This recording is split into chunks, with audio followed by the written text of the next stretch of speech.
All right, here's our final video for lesson 11, where we're going to talk about the genitive of personal agent and a little bit about prepositions with the genitive, dative, and accusative. So let's look at an example of the genitive of personal agent. Ebloptisthe hupoton theon. So ebloptisthe. Well, that's second person plural, imperfect indicative, either middle or passive by its form. But hupoton theon. So hupo is a preposition and it can mean under, but with a passive verb, very often it introduces a genitive of personal agent, and we're going to translate this, you were being harmed by the gods. So having this genitive of personal agent, which always has this hupo with it, is a clue to us that this isn't middle, it's passive. When you have a genitive of personal agent with hupo, that's a clue that you may have a passive verb. Okay, so you were being harmed by the gods.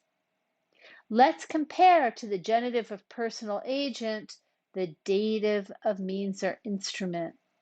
You were being harmed by the rocks.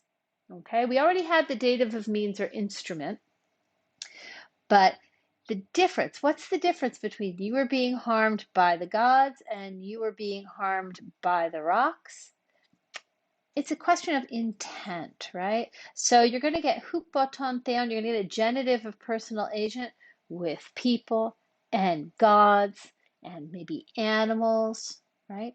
Because they're agents, they're really doing the action, as opposed to the means or instrument, which you're going to see not just with passive voice verbs, but as we know, with active voice and middle voice verbs. So you could have you are being killed by the rocks, but you could also have I am killing you by means of rocks, or I am killing you for my own sake by means of rocks. So you can have a dative of means or instrument with an active, middle, or passive verb. Let's look at an example here. Paidewomai tous matetas. Paidewai, so this is first person singular, present indicative, either middle or passive. How are we going to decide if it's middle or passive? Well, it's got an accusative direct object. So that's a sign that it's middle. So I am teaching the students for my own sake. Okay, it's got a direct object, so it can't be passive. We're going to make it middle. Now, oh, we're missing something here. There we go. Paideo mai hupo ton matheton. I am being taught by the students.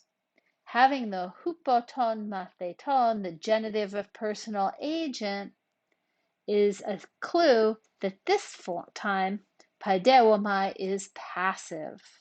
I am being taught by the students. Finally, paidewomai tois bibliois. That's tougher. We're going to have to make a decision. It could either be middle or passive. This is a dative of means or instrument. So paidewomai, let's make it middle first. I teach for my own sake by means of books. Now let's make it passive. I am being taught by means of books. I'd say that the passive is easier, right? I am being taught by means of books. Now, here's just another side note on prepositions. We've been seeing for a long time ek, which takes the genitive out of, en, which always takes the dative in, ace, into, which always takes the accusative. And lots of prepositions can only take one case. Some prepositions, though, can take different cases depending on meaning. So hupo, which we've seen can be used with the dative of the genitive of personal agent and gets translated by. can also often mean under, and then it can take the genitive, dative, or accusative, depending on whether it's sort of out from under, genitive, hanging around under, dative, a toward kind of under, accusative, right? So let's see. When the dog saw me, she ran to me out from under the tree. Under plus genitive. My dog is sleeping right now under a tree. Under plus dative. She ran away from me under a tree. So towards and under plus the accusative. Okay? So some prepositions only take one case. Other prepositions can take different cases with a difference in meaning.